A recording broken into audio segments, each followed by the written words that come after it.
dictatorship Stalin gave his troops the right to do whatever they want to do. A long-forgotten World War II photograph surfaced, and it depicts Nazi soldiers taking a mysterious woman prisoner.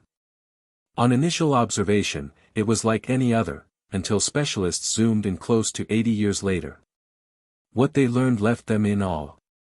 Concealed in broad daylight was the surprising detail that might forever alter all we understand about Nazi history. This cold reveal suggests furtive experiments, hidden identities, and a reality the world was never supposed to know.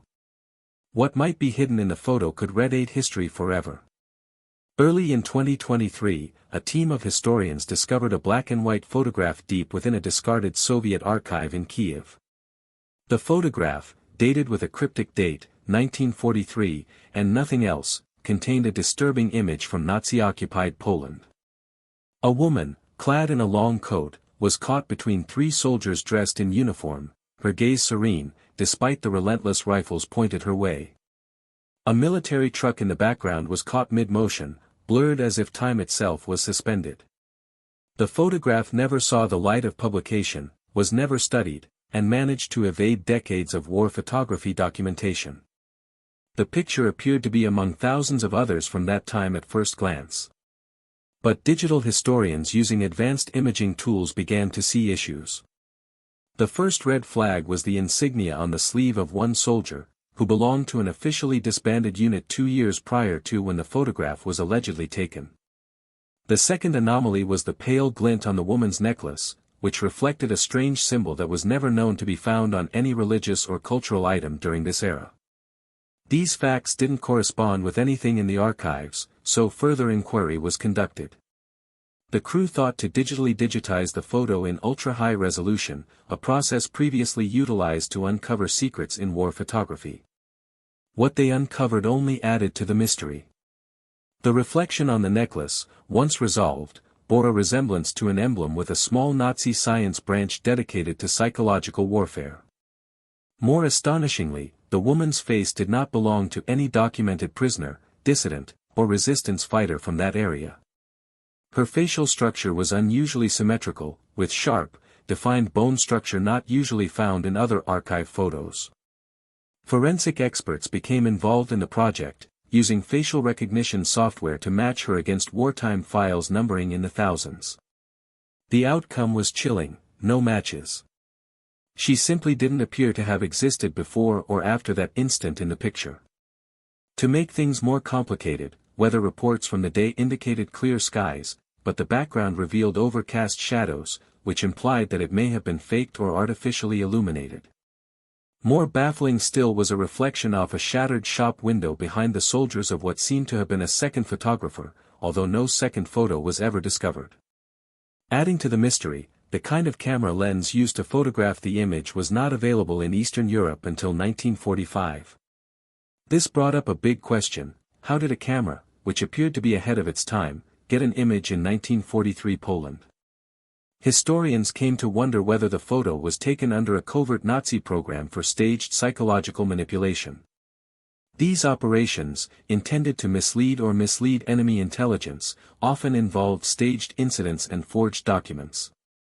If this image were a part of one such operation, then its intention could have been much more heinous than it seems.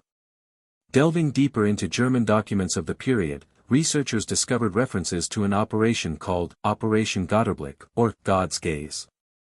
This operation was said to entail the recording of realistic appearing but fictionalized moments from the wartime period to disseminate disinformation. The rediscovered photograph had uncanny resemblances to the sold depictions of this program. Nevertheless, the photograph never appeared in any German records, prompting specialists to suspect it was possibly a test run, never meant for public consumption. Its existence in a Soviet archive only added to the mystery, as Soviet leaders never spoke of obtaining such an image. Additional proof directed towards something being ominously wrong. Clothing examination revealed the woman's coat was constructed from synthetic material not commonly manufactured until 1946 and later. But the paper and ink of the photograph tested positive to verify its manufacture between 1942 and 1944. This left scientists with an unsettling hypothesis: either a person has tampered with the photograph years later using authentic materials, or the model herself was misplaced in time. The term, chronological inconsistency, began to appear in in-house reports, a term previously used only within the circle of Cold War intelligence. The third anomaly was from the car in the background. Military historians recognized it as a seldom-seen armored transport only used on the Western Front, never Poland. More significantly, the wheel angle and shadow position hinted at motion blur incompatible with 1940s camera shutter technology. The photo was capturing detail somehow beyond its era. Theories burst, ranging from an experimental camera to something more disturbing: temporal interference. By this point, the photograph had progressed from a wartime memory photograph that had been forgotten to a possible lost Nazi experimentation piece. Its anomalies could not be dismissed as chance or as damage. Something was known by experts regarding it that had to have been intentional. Either it was a staged piece of psychological propaganda, an unauthorized experiment, or perhaps something more bizarre. It was now evident the photograph should not have been created.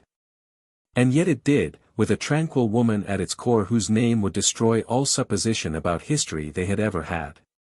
A coiffed woman, rebellious but serene. Who was she? The subject of the photograph has been referred to by many a title: a ghost, an enigma, a historical mystery.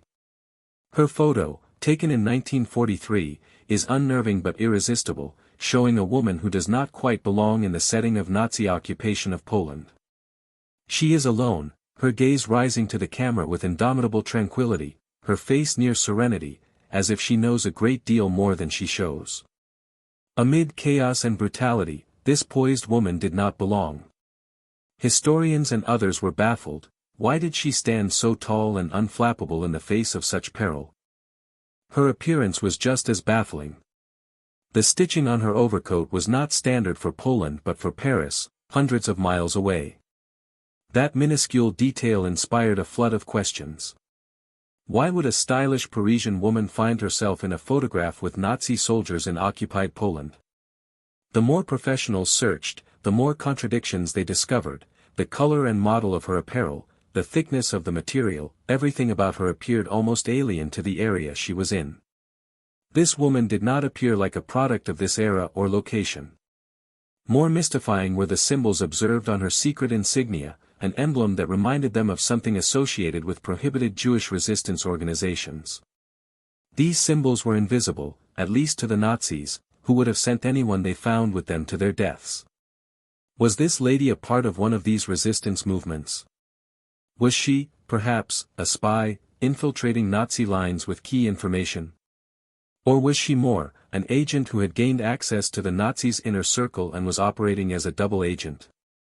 As specialists zoomed in closer to the picture, they saw something else that would make all their questions disappear.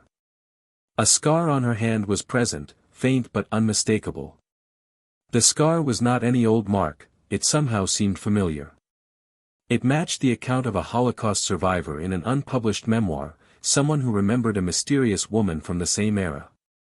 Was this the same woman, or was it merely a peculiar coincidence? The memoir had not been widely distributed, and the testimony of the survivor had never been investigated thoroughly until today. The link between the scar and the woman in the photograph provided a linear connection to the dark history of World War II. The survivor had spoken of this woman as one who worked behind the scenes, aiding the resistance during the war's most somber moments. Was this woman one and the same? As the speculation surrounding these theories got going, the enigma became deeper. Was she an Allied spy, secretly working behind German lines? Or a member of a resistance group, collecting information to undermine Nazi operations?